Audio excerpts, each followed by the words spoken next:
할렐루야. 예, 하나님의 크신 은혜와 사랑이 우리 가운데 충만한 줄 믿습니다.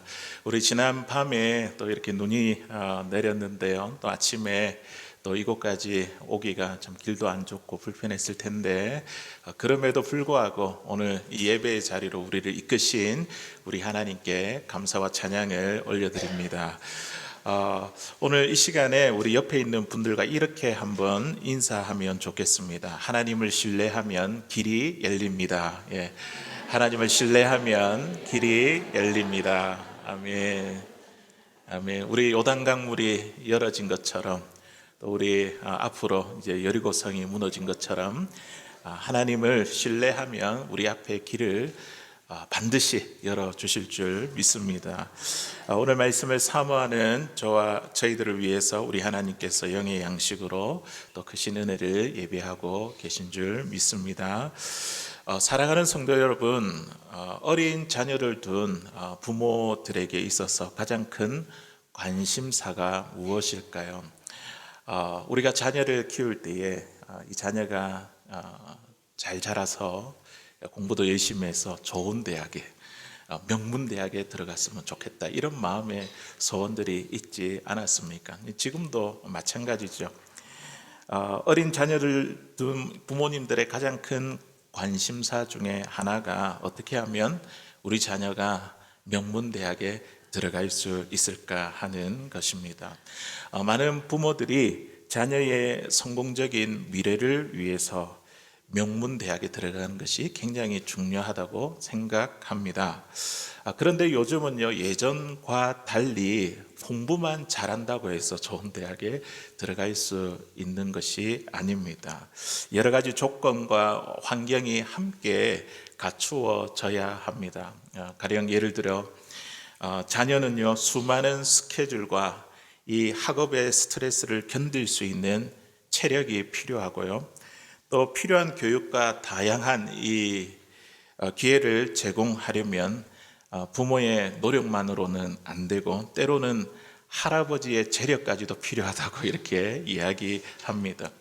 어머니는 입시 교육에 대한 다양한 정보를 찾아 분석하고, 그러면 아버지의 역할은 뭘까요? 아버지는 안 나서고 그냥 가만히 있으면 된다고 합니다. 아이가 너무 힘들다, 학원 좀 줄이자, 이렇게 괜히 중간에 끼어 들어와서 방해만 하지 않으면 된다는 그런 우습게 이야기가 있습니다. 자기 개발에 대한 책이나 강연을 보면요, 이런 말을 우리가 자주 듣게 됩니다. 어떤 분야에 성공하려면, 또 어떤 분야에 내가 전문가가 되기를 원한다면 적어도 1만 이상의 집중적인 노력이 필요하다. 1만 시간을 들이면 그 분야에 전문가가 된다, 성공할 수 있다, 이런 이야기를 들어보셨습니까? 그런 이야기를 자주 합니다. 이 말은 베스트셀러 작가인 말콤 글래드월이라는 그분이 자신의 그 책에서 이야기한 내용인데요, 그 말이 한때 유행처럼 번졌을 때가 있습니다. 그런데 그는 그 책에서 뭐라고 이야기를 하냐면 1만 시간조차도 이 성공이 개인의 노력으로만 이루어지는 것이 아니라 부모의 지원, 또 사회적인 환경, 문화적인 배경 등 여러 요소가 함께 작용하게 될 때 비로소 가능하다고 말합니다. 결국 성공은 한 개인의 능력으로만 이루어지는 것이 아니라 다양한 환경과 조건이 함께 모일 때에 이루어진다는 것이죠. 그래서 개인이든 공동체든 잘 준비된 상태에서 목표를 향해서 이렇게 나아가면 성공할 가능성이 큽니다. 세상에서는 그렇게 이야기합니다. 자, 그런데 오늘 본문에 있는 말씀을 보면 이 이스라엘은요, 이런 상황과 전 반대되는 상황 가운데 놓여 있게 되었습니다. 요단강을 건너고 이제 길갈에 진을 치고 있는데 그 앞에는 크고 견고한 여리고성이 딱 버티고 있었습니다. 아무리 잘 훈련된 군대라 할지라도 쉽게 무너뜨릴 수 없는 그런 성이었습니다. 더구나 이스라엘 백성들은요, 전문적으로 훈련된 군대도 아니었습니다. 그들이 가진 무기로 또 전력으로는 도저히 상대가 되지 않는 그런 상황 가운데 놓여 있습니다.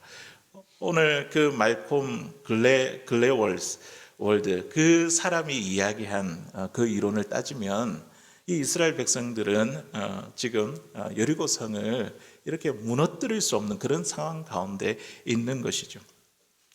다시 말해 이스라엘에게 승리를 위한 어떠한 조건도 환경도 준비도 거의 없는 상태였습니다. 자, 그런데 오늘 하나님께서 여호수아를 부르셔서 이렇게 명령을 합니다. 참 이해하기 어려운 명령을 내리셨습니다. 그게 뭡니까?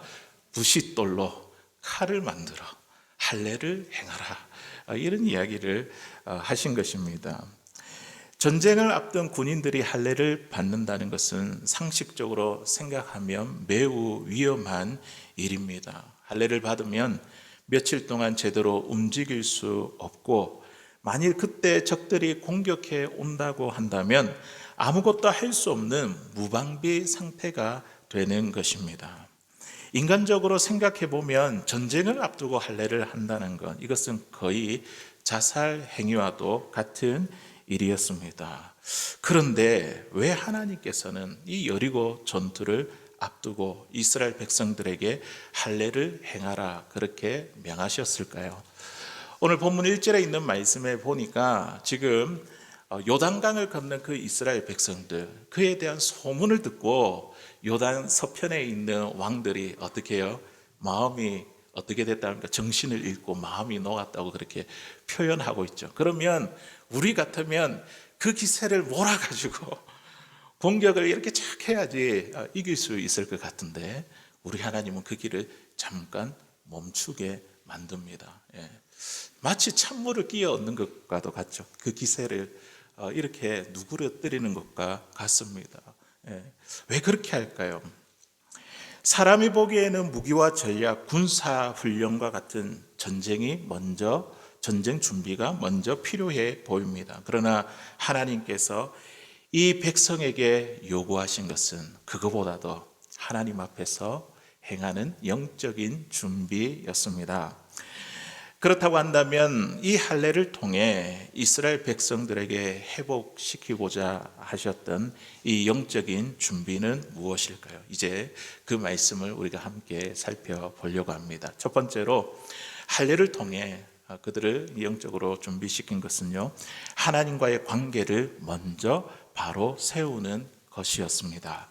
우리 본문 2절에 있는 말씀 우리 같이 한번 읽어보도록 하겠습니다. 2절입니다. 시작. 그때에 여호와께서 여호수아에게 이르시되 너는 부싯돌로 칼을 만들어 이스라엘 자손들에게 다시 할례를 행하라 하시매. 아멘. 그때에 우리 같으면 그 기세를 몰아가지고 지금 요단 서편에 있는 그 민족들이 두려워하고 있으니까 그 기세를 몰아서 공격하고 쳐들어가야 될 텐데, 그때에 하나님은 멈추게 하시는 거예요. 그러면서 뭐 하게 하십니까? 그들에게 다시 할례를 행하라. 할례가 광야 생활에서 멈춰졌습니다. 사실 이제 모세의 율법에 난지 8일 만에 이렇게 할례를 하도록 이렇게 했는데요. 그들의 부모 1세대는 난지 8일 만에 애굽에서 할례를 했지만 광야에서 태어난 이들은 할례를 받지 못했습니다. 출애굽 1세대 부모의 세대는 그들의 불순종으로 인해 광야에서 죽게 되었고, 광야에서 태어난 이 출애굽 2세대는 이제 가나안 땅에 요단강에 건너서 이 여리고성을 앞두고 있으면서도 여전히 할례를 받지 못한 상태였습니다. 그래서 하나님은 여리고 전투를 앞둔 이런 긴박한 상황 가운데서 그들에게 먼저 우선순위가 전쟁에서 이기는 것이 아니라 다시 그들에게 할례를 행하라 이렇게 명령하신 것입니다. 하나님은 다시 행하는 이 할례를 통해 이스라엘 백성들에게 매우 중요한 사실을 가르쳐 주십니다. 그게 뭘까요? 이 할례는 무엇을 의미하죠? 하나님과 너와 특별한 관계 가운데 있다는 것을 보여주는 것이죠. 처부수기 어려운 저 견고한 견고한 그 여리고성이 눈앞에 있지만 그것이 있다고 해서 지금 나와 너와의 관계가 끝난 것이 아니야. 나는 너를 선택했고 너는 여전히 나의 사랑받는 백성이야. 이런 의미가 이제 할례죠. 다시 할례를 행하라. 멈춰졌던 그 할례를 행하면서 그들에게 하나님과 나와 이스라엘 백성들과 어떤 관계에 있는지 그들에게 알려주시고 가르쳐 주시는 것입니다. 할례는 그들을 괴롭게 하거나 고통을 주기 위한 것이 아니었습니다. 하나님과 여전히 언약 관계 가운데 있다는 사실을 그들에게 깨닫게 하기 위한 것이었습니다. 그래서 하나님은 여리고 전투를 앞둔 이스라엘 백성들에게 싸울 준비가 아니라 먼저 하나님과의 관계, 이게 먼저다. 이것을 바르게 세우게 하셨습니다. 왜냐하면 전쟁의 승리는 좋은 무기나 전략, 뛰어난 군사력에서 나오는 것이 아니라 오직 하나님과의 관계에서 비롯되기 때문입니다. 그들이 만일 그들의 자신의 힘으로 여리고성을 무너뜨리고 가나안 땅에 들어간다 할지라도 하나님과의 관계가 깨져 있으면 어떻게 했습니까? 그 가나안 땅의 축복을 제대로 누릴 수 없습니다. 그들이 출애굽하여 자유인이 되었다 하더라도 하나님과의 관계가 무너져 있다고 한다면 그들은 여전히 죄에 얽매여 노예의 삶을 살아갈 수밖에 없습니다. 젖과 꿀이 흐르는 이 풍요로운 땅에 들어간다고 해도 하나님과의 관계가 끊어져 있다고 한다면 그 풍요 속에서도 비참한 삶을 살아갈 수밖에 없다는 것이죠. 왜 이토록 하나님의 관계가 중요할까요? 여리고성 그 앞둔 그 전투 앞에서도 하나님께서 그것을 깨닫게 하기 위해서 왜 이런 하나님과의 관계가 중요할까요? 하나님이 모든 조건과 환경이 되시기 때문입니다. 이스라엘에게는 가나안을 정복할 군사력도 무기도 전략도 없었습니다. 그러나 하나님은요, 그들을 지금까지 인도해 오셨습니다. 광야의 40년 동안의 그 생활을 보십시오. 하나님이 공급해 주지 아니하셨으면요, 그들이 살 수 없는 그런 시간을 보냈습니다. 구름 기둥과 불 기둥으로 그들을 인도하셨고요. 40년 동안 단 한 번도 그들을 굶기지 아니하시고 먹을 것과 마실 것을 공급해 주셨습니다. 그들에게 지금까지 요단강을 건너와서 그 길갈에서 진을 치며 그 견고한 여리고성 앞에 있는 그 시간까지 지금까지 이루어진 모든 것이 하나님께서 하신 일입니다. 결국 승리를 위한 가장 큰 조건은 환경이나 이런 우리에게 있는 것이 아니라 바로 하나님께 있다는 거죠. 그들이 믿는 하나님께. 하나님을 나의 하나님으로 모시고 그 하나님으로부터 필요한 모든 것을 공급받는 것 외에 우리에게는요, 다른 길이 없습니다. 사랑하는 성도 여러분, 오늘 우리의 인생도 마찬가지입니다. 여리와 같은 이 인생의 문제 앞에서 하나님은 다시 우리와 하나님과의 관계를 점검해 보기를 원하십니다. 이 문제 때문에, 여리고성과 같은 이 문제 때문에 내가 너와 관계가 끝난 것이 아니야. 우리 하나님은 이 일을 통해서 너는 여전히 사랑받는 나의 자녀야. 내 성공과 실패가 내 돈이나 지위와 경험과 지식에 달려있는 것이 아니라 우리의 인생의 가장 중요한 조건은 하나님께 있다는 것을 우리에게 말씀하고 있습니다. 그러므로 우리가 하나님과의 이 관계가 우리의 삶에서 가장 최우선순위가 되어야 될 줄로 믿습니다. 우리 예수님께서도요, 우리와의 관계에 대해서 이렇게 말씀해 주십니다. 우리 요한복음 15장 5절에 있는 말씀 우리 같이 한번 읽어보겠습니다. 시작. 나는 포도나무요 너희는 가지라. 그가 내 안에 내가 그 안에 거하면 사람이 열매를 많이 맺나니 나를 떠나서는 너희가 아무것도 할 수 없음이라. 아멘. 주님과 우리의 관계를 무엇에 지금 비유하고 있죠? 포도나무와 가지로 비유하고 있습니다. 이 가지는 포도나무를 떠나 있으면, 이 나무를 떠나 있으면 잎이 자랄 수 없고 열매를 맺을 수 없는 것이죠. 이와 마찬가지로 우리가 하나님과의 이런 관계 가운데 있다는 것이죠. 우리가 하나님 안에 있을 때에, 주님께 붙어 있을 때에 우리가 잎이 자라고 열매를 맺을 수 있다는 말씀입니다. 심지어 어떻게까지 이야기하냐면 내가 할 수 있다고 생각하는 작은 일조차도 그 주님과의 관계를 떠나서는 우리는 아무것도 할 수 없습니다. 우리에게 어떤 승리도, 어떤 자원도, 어떤 가능성도 없다는 것이죠. 그러므로 우리는요, 눈앞에 보이는 이 여리고성, 그 문제에 집중할 것이 아니라 먼저 우리는요, 하나님 관계 안에 머물기를 힘쓸 때에 하나님께서 우리에게 필요한 모든 것을 공급해 주십니다. 여리와 같은 크고 작은 문제 앞에서도 우리의 삶의 우선순위가 늘 하나님과의 관계에 있음을 기억하는 사랑하는 저와 여러분들 다 될 수 있기를 주의 이름으로 간절히 소원합니다.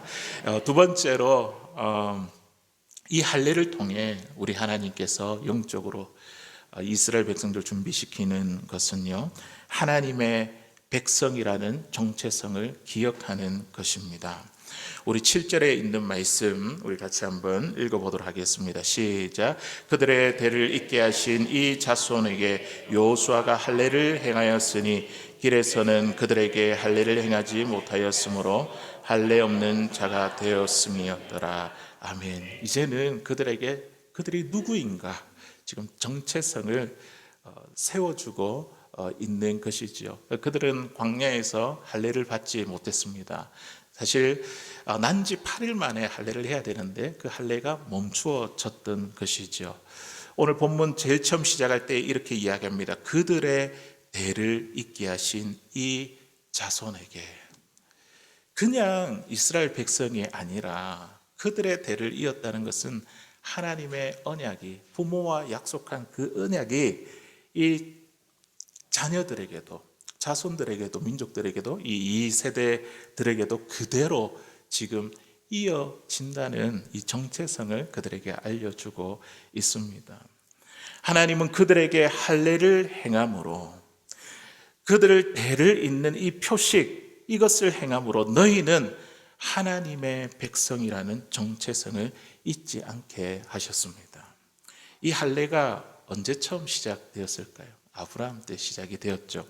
창세기 17장 9절에 11절에 있는 말씀에 보니까 하나님의 명령으로 할례가 시작되었습니다. 우리 본문의 말씀 한번 읽어보겠습니다. 시작. 하나님이 또 아브라함에게 이르시되 그런즉 너는 내 언약을 지키고 내 후손도 대대로 지키라. 너희 중 남자는 다 할례를 받으라. 이것이 나와 너희와 너희 후손 사이에 지킬 언약이니라. 너희는 포피를 베어라. 이것이 나와 너 사이의 언약의 표징이니라. 아멘. 하나님께서 아브라함을 부르셔서 아브라함에게 약속한 언약이 있죠. 세 가지가 있는데 첫 번째는 땅에 대한 약속, 또 후손 자손에 대한 약속, 복에 대한 약속을 하셨죠. 그 복은 너를 통해서 만민이 복을 받게 될 것이다. 아브라함을 통해서 예수님이 오시고 우리가 만민이 복을 받는 그 복을 저와 여러분들이 지금 누리고 있지 않습니까? 그 언약, 약속, 그것을 아브라함과 그의 후손을 통해서 하나님이 지키겠다. 그에 대한 그 표시가 뭐냐면 바로 그것이 할례였습니다. 할례를 행할 때마다, 볼 때마다 하나님의 약속을 기억했던 것이죠. 우리는 하나님과의 언약 관계 가운데 있다. 이것을 늘 기억했습니다. 이 언약의 표징인 할례를 통해 이스라엘 백성들은 자신들이 하나님께 속한 구별된 백성이라는 사실을 기억하게 되었습니다.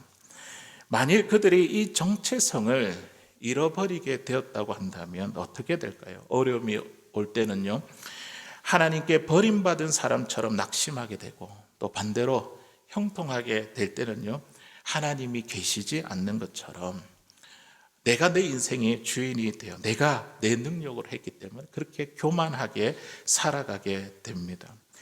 결국 하나님의 자녀라는 정체성을 잃어버리게 되면요, 우리가 고난 가운데서도 하나님의 뜻을 바라보지 못하고 받은 복 가운데서도 하나님을 잊어버리게 됩니다. 그 결과 사람은 죄에 빠지고 교만과 타락의 길로 가게 된다는 것이죠.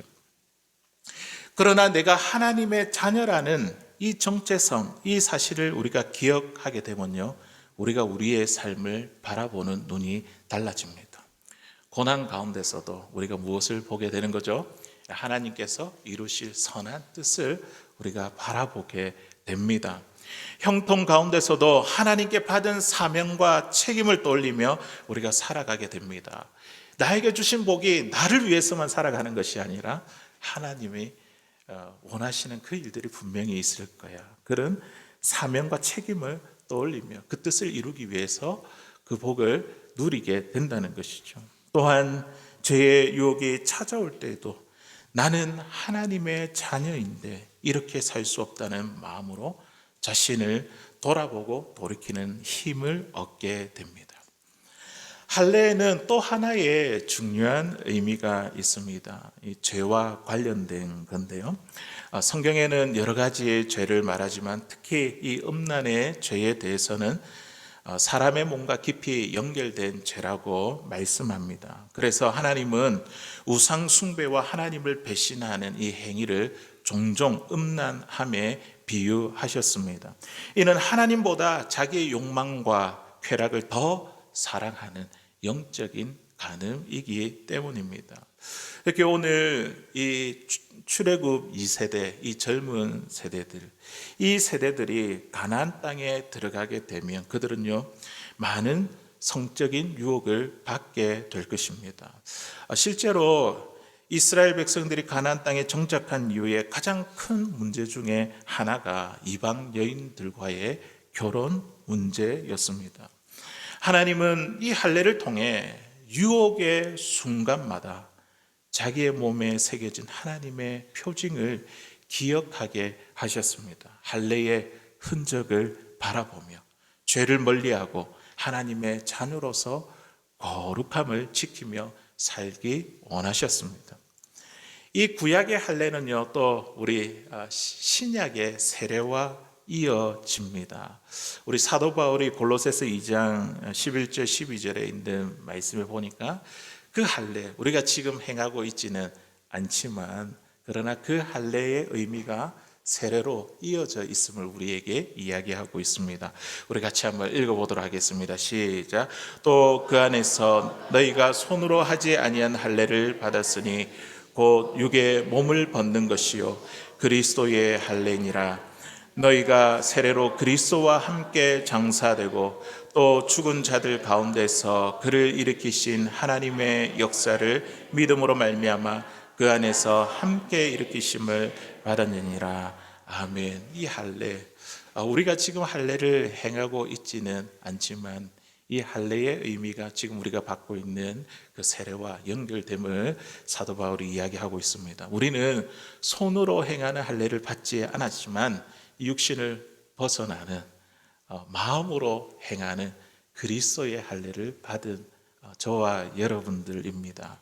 우리가 예수님을 믿음으로 십자가에서 주님과 함께 장사되어 죽었다가 또 우리 주님께서 우리를 일으켜 주셨습니다. 우리에게 생명을 주셨다는 것이죠.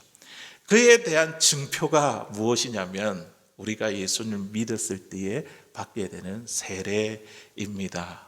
그러니까 이 세례가 얼마나 우리에게 참 귀하고 의미 있고 가치 있는 것인지 모릅니다. 세례는 우리가 예수님을 믿고 하나님의 자녀가 되었음을 보여주는 언약의 표징입니다. 남녀가 사랑해서 결혼을 할 때에 결혼식을 하잖아요. 우리도 예수님 만나가지고 예수님 믿고 구원받은 하나님의 자녀라는 그 고백과 증표로 세례식을 갖습니다. 또 결혼식에는 남녀가 뭘 주고받죠? 반지를 이렇게 주고받으면서 나는 당신에게 속했습니다. 당신도 나에게 속했습니다. 보여주는 표시잖아요. 세례가 그렇다는 거예요. 내가 하나님께 속했습니다. 내가 주님께 속한 자입니다. 그 언약의 표시가 세례입니다. 우리가 받은 세례를 기억하며, 우리가 언제 세례를 받았죠? 예수님을 믿고 받았던 그 세례의 첫 감격이 있지 않습니까? 그 세례를 기억하며 우리는요, 나는 하나님의 자녀라는 정체성을 잊지 말아야 됩니다. 그럴 때에 우리에게 죄의 유혹이 찾아올 때도 나는 하나님의 자녀라는 그 정체성을 붙들고 죄와 싸우며 거룩함을 지켜나갈 수 있습니다. 사랑하는 성도 여러분, 우리의 삶에 어려움이 찾아와도, 또 때로는 우리의 삶이 너무나 좋고 평안하고 형통할 때에도 나는 하나님의 자녀라는 사실을 잊지 마시기 바랍니다. 우리 이런 의미에서 옆에 있는 분들에게 이렇게 고백합시다. 나는 하나님의 자녀입니다. 우리 옆에 있는 분들, 나는 하나님의 자녀입니다. 또 우리 옆에 있는 분들, 당신도 하나님의 자녀입니다. 예. 예. 예. 예. 우리가 이 정체성을 잊지 말고, 또 하나님의 자녀라는 이 정체성을 붙들면 우리는 어떤 상황 가운데서도 우리가 하나님을 바라보며 살아갈 수 있습니다. 우리 모두 어떠한 상황 가운데서도 하나님의 백성이라는 이 정체성 한순간도 잊어버리지 않는 그런 믿음의 삶을 살아가는 사랑하는 저와 여러분들 다 될 수 있기를 주의 이름으로 간절히 소원합니다. 이제 마지막으로 할례를 통해 하나님께서 그들에게, 이스라엘 백성들에게 영적으로 준비시키는 것이 무엇이냐면 하나님을 온전히 신뢰하는 것입니다. 하나님을 신뢰하는 것. 오늘 본문 8절에 있는 말씀 우리 같이 읽어보겠습니다. 시작. 또 그 모든 백성에게 할례 행하기를 마침에 백성이 진중 각 처소에 머물며 낫기를 기다릴 때에. 아멘. 자, 이제 할례를 행하고 할례를 행한 것을 다 마치게 되었습니다. 근데 할례를 한 후에 이제 해결해야 될 일이 남아 있는 거죠. 그 상처가 아물 때까지 기다려야 했습니다. 말씀에 보니까 할례를 다 마치고 백성이 진중 각 처소에 들어가서 머물며 낫기를, 회복되기를 기다릴 때에, 그때 당시에는 마취제나 항생제도 없었기 때문에 고통이 심했고 회복도 오랜 시간이 필요했습니다. 낫기를 기다리는 동안에는 제대로 움직이거나 싸울 수도 없습니다. 그런데 여러분, 이 상황을 한번 생각해 보십시오. 여리고 전투를 앞두고 있고 적군들이 보는 앞에서 움직일 수도 없는 상태라고 한다면 이게 얼마나 위험한 일입니까? 만약 여리고 사람들이 성문을 열고 지금 당장에 공격해 들어온다고 한다면 그들은 싸울 수도 도망갈 수도 없는 상황이 되는 것입니다. 실제로 창세기 34장에 있는 말씀에 보면요, 야곱의 아들들이 세겜 사람들에게 할례를 행하게 한 후에 그들이 고통으로 약해졌을 때에 공격하여 성을 진멸한 사건이 나옵니다. 할례를 받은 상태에서 전투가 불가능했기 때문이죠. 그렇다고 한다면 지금 이스라엘 백성들이 이런 상황 가운데 있는 것입니다. 그들은요, 이 상황 속에서 오직 낫기를 기다리며 누구를 붙들 수밖에 없습니까? 하나님께 이 상황을 맡기고 붙들 수밖에 없는 시간인 것이죠. 모든 걱정과 염려를 내려놓고 저들이 문을 열고 우리를 공격해 오면 어떻게 하지? 하나님을 신뢰하며 그들은 회복을 기다려야 했습니다. 그 시간이 그때가 언젠지 모릅니다. 우리가 고통이 있으면 시간이 참 길게 느껴지잖아요. 제가 군 생활할 때도 보니까 2년 2개월 짧은 시간인데 길게 느껴지더라고요. 시간이 안 가는 것 같아요. 우리에게 어려움이 찾아오면 그게 하루 이틀인데도 굉장히 오랫동안 있는 그 고통처럼 느껴지지 않습니까? 그 시간, 그 회복의 시간이 언제인지 모릅니다. 그런데 그 기다림은요, 하나님께서 허락하신 그 기다림은 바로 하나님을 온전히 의지하는 믿음을 배우는 시간이었습니다. 또한 할례는요, 죽음의 의미도 담겨 있습니다. 포피를 잘라내는 것처럼 옛사람을 끊어내고 하나님의 말씀에 순종하는 새 사람으로 살아가겠다는 그런 결단을 뜻하고 있습니다. 즉 하나님을 신뢰하지 못하는 이 옛사람을 가지고는 새로운 땅, 가나안 땅, 축복의 땅에 들어갈 수 없다는 것이죠. 실제로 오늘 본문 6절은 이렇게 이야기합니다. 그 부모의 세대, 1세대가 왜 가나안 땅에 들어가지 못했는가? 그에 대한 이유를 이렇게 이야기합니다. 우리 본문 6절 같이 읽어보겠습니다. 시작.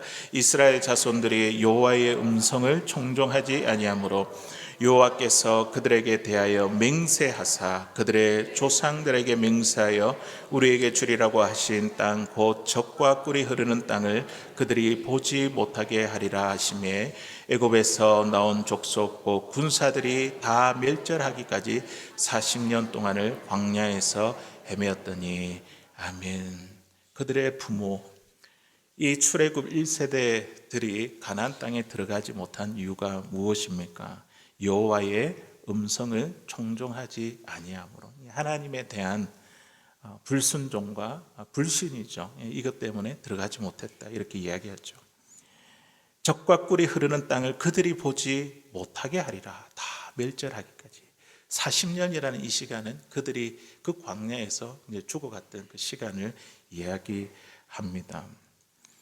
결국 부모의 세대는 출애굽 1세대는 하나님의 말씀을 청종하지 않고 불신했기 때문에 결국 광야에서 모두 죽고 말았습니다. 또한 가나안 땅에 들어간 후에도 한 사람의 불순종 때문에 공동체 전체에 큰 영향을 미친 사건이 있습니다.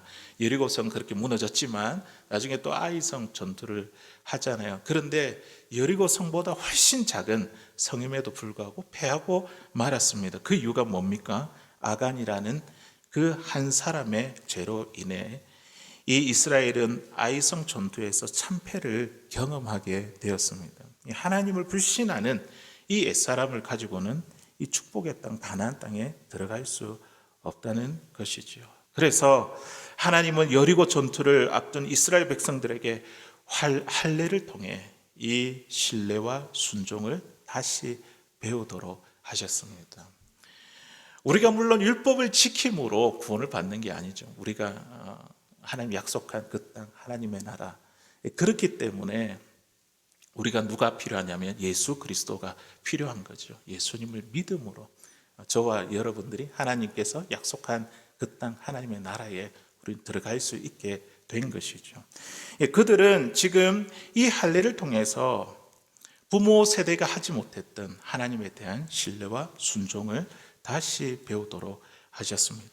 전투를 앞둔 상황에서 적들 앞에서 할례를 받고 회복을 기다리며 누워 있는 것은요, 단순한 신체적인 고통이 아니라 이제 우리의 힘이 아니라 하나님을 의지하겠습니다. 이런 이제 믿음의 고백이죠. 우리 부모의 세대는 불순종해서 들어가지 못했지만 우리는 하나님의 말씀에 순종하여 지금 회복을 기다리며 내 힘이 아니라 능력이 아니라 하나님 말을 의지하겠습니다. 이런 신뢰의 고백이었습니다. 이 시간은 이 이스라엘 백성들에게 하나님께 모든 것을 맡기고 순종하는 그 법을 배우는 훈련의 시간이었습니다. 사랑하는 성도 여러분, 사람의 뿌리 깊은 죄가 무엇인지 아십니까? 그것은 바로 하나님 없이 내 뜻대로 내 마음대로 살아보려는 것입니다. 하나님 우리를 이것을 다루어 가시죠. 기다리는 이 시간들을 통해서 내 고집을 꺾고 하나님을 신뢰하고 살아갈 수 있도록 그렇게 우리를 훈련시키시는 거죠. 결국 이것은 내가 내 삶의 주인이 되려는 마음이며 그 결과는 불순종으로 나타나게 됩니다. 그러나 이 할례는 단순한 의식이 아닙니다.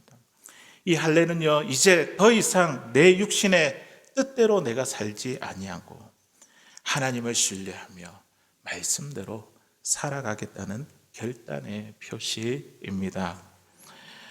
이 말씀을 들은 저와 여러분들의 모습은 어떠합니까? 우리가 입술로는 하나님을 의지한다 말하면서 여전히 하나님의 능력과 지혜보다 나의 경험과 방법, 나의 생각과 잔꾀를 더 의지하는 것은 아닙니까? 기다리지 못하고 조급해져서 내가 빨리 그 문제를 해결하고 애쓰려는 우리의 모습은 아닙니까? 그 결과 기다리지 못하는 그 결과 우리의 삶은요, 우리의 삶뿐만 아니라 주변 사람들과 공동체까지도 어렵게 만드는 일이 생길 수 있다는 것이죠. 그렇다면 하나님께서 왜 우리의 삶의 행진을 잠시 멈추게 하실까요? 그 기세를 몰아가지고 공격해서 쳐들어가서 무너뜨리게 하시면 참 좋을 것 같은데 왜 멈추게 하십니까?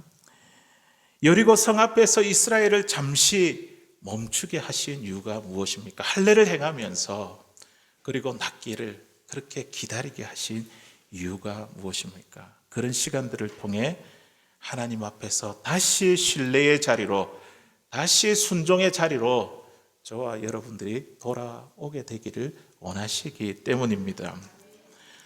하나님의 뜻 안에서 우리의 발걸음을 잠시 멈추는 시간은요, 결코 실패나 좌절이 아닙니다. 우리는 이러한 기다림의 시간을 통해서 하나님과 나와의 이 관계를 다시 우리가 점검하고 나의 뜻이 아닌 하나님의 뜻으로 살아가는 법을 배우는 귀한 시간인 것이죠. 여리고 앞에서 멈춰선 오늘 우리가 하려는 모든 생각과 고집을 내려놓고 우리도 하나님께서 행하실 일들을 기대하며 온전한 믿음과 신뢰로 그렇게 나아갈 수 있는 살아가는 저와 여러분들 다 될 수 있기를 주의 이름으로 간절히 소원합니다. 이제 말씀을 맺겠습니다.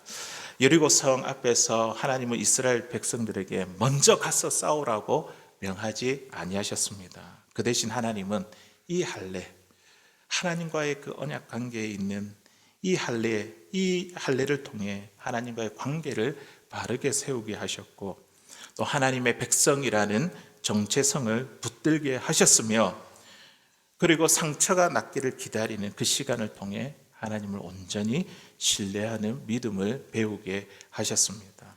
사람이 하나님과의 관계를 바르게 세울 때 그다음부터는 우리 하나님이 일하십니다. 전쟁은 사람이 하는 것처럼 보여도 승리는 하나님께 달려 있습니다. 오늘 우리에게도 우리의 인생에도 여리고가 있습니다. 넘어야 될 문제, 또 해결해야 될 상황, 무너뜨려야 될 성벽들이 있습니다. 그때 하나님은 우리에게 이렇게 말씀하십니다. 하나님과의 관계를 바르게 세우라. 하나님의 자녀라는 정체성을 기억하라. 그리고 그 기다림으로 하나님을 온전히 신뢰하라. 그럴 때에 하나님께서 우리의 삶에 서 있는 이 인생의 여리고를 반드시 무너뜨려 주실 것입니다. 할렐루야. 예.